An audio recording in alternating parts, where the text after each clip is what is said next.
All right, Snapchat, I told you I was going to be back with snapstorms, and the first thing I'm going to do on this cloudy Los Angeles day is a guide to blockchain and cryptocurrency.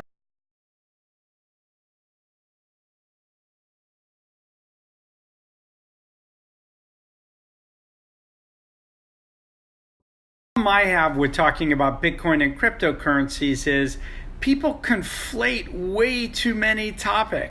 Some people want to argue that Bitcoin is going to replace traditional fiat currencies. Some people want to talk about how VCs are going to go away.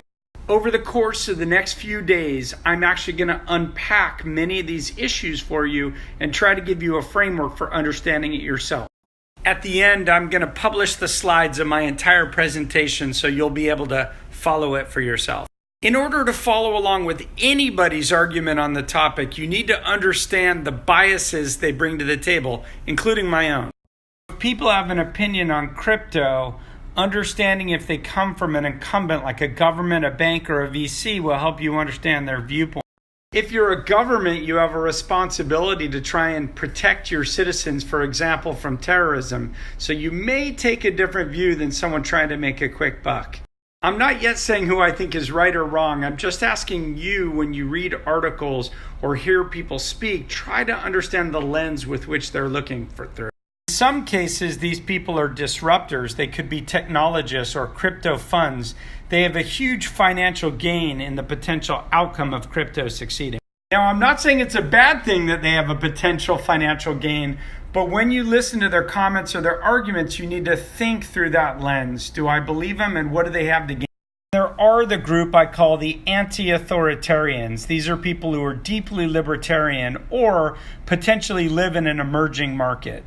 If you live, for example, in Venezuela and you're worried that your government is going to devalue your currency, you may have a very different outlook than someone, for example, in the United States. So none of these actors are good or bad, right or wrong. They just look from a different lens on the topic of cryptocurrencies. So I'm going to first cover what is Bitcoin, and in later topics I'm going to tackle Ethereum, altcoins, Internet 3.0, and some unresolved problems. To understand Bitcoin, you first need to understand the concerns that were there at the emergence of the World Wide Web in the first place. At the emergence of the World Wide Web, there were some really forward thinkers who were already concerned about the role of government and spying on its citizens. This movement, called the cypherpunk movement, was concerned with individual liberty and limiting the government influence over end users. One of the initiatives of the cypherpunk movement was to try and create a currency that couldn't be controlled, spied on, or manipulated by government. So there were many attempts at trying to create a digital currency that existed long before Bitcoin. Bitcoin itself came out in 2008. It was the work of Satoshi Nakamoto. People don't know who Satoshi actually is. What's important about this era is this came in the financial collapse and the bankruptcy of Lehman and people's fears about what the government was going to do. One of the big fears many libertarians had was that the U.S. government in particular was going to hyperinflate our economy, devaluing your current currency. Bitcoin stayed relatively small and obscure, but over time, we started to talk about two distinct concepts, Bitcoin and blockchain. Bitcoin, of course, is the currency, but it sat on top of an infrastructure that was created that was called blockchain. Blockchain is the public ledger that records Bitcoin transactions, and people realized that blockchains could be created for other purposes. In an upcoming snapstorm, I'm going to explain in actual detail you what a blockchain actually is, but for today, we're going to keep it high level. Once people realized that this notion of a currency sitting on top of a blockchain was valuable, new blockchains emerged. The most popular is called Ethereum. The coin is called Ether, and it sits on a new blockchain. It borrowed the concept, but it created a new version. And by 2014, Bitcoin itself is largely not used to exchange value. It's largely used as a store of value, similar to gold. In other words, very few people are actually using Bitcoin to buy and sell things. Most people are using it like they use gold. The important idea behind Ethereum was less about transacting financially and more about software talking to software. You may hear people occasionally using the term smart contracts. Smart contracts are software talking to software over a product like Ethereum.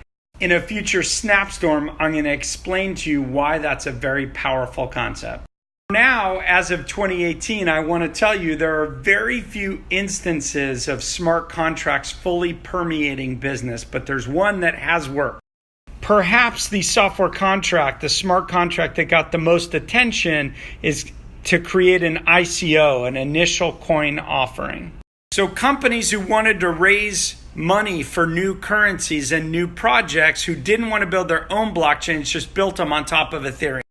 They use smart contracts to get people to contribute currency to their projects and to allow them to actually do the token offering in the first place. But in the last few years, people have seen the value created in Ethereum and said, well, let's create our own currency. We don't need Ethereum. We don't need their blockchain. There have been a whole series of altcoins or alternate coins created on totally new blockchains, Stellar, Tezos, Stratus, and a bunch of others. So for day one, I'm going to leave off here, but I'm going to leave you with the framework for how I want you to start thinking about this world so you don't conflate all these topics.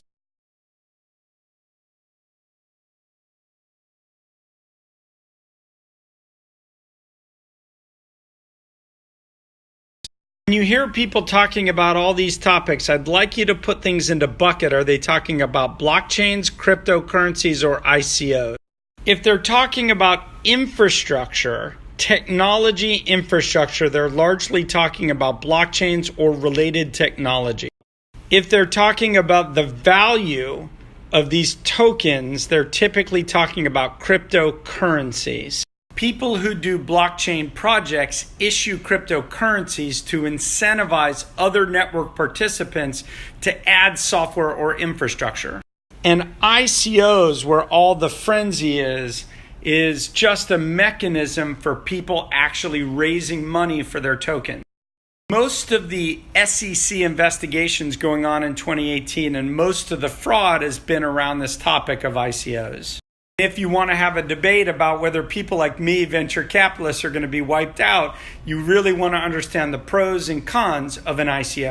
I'm going to cover all of this over the course of the next few weeks as I start to talk about cryptocurrencies and blockchains and ICOs.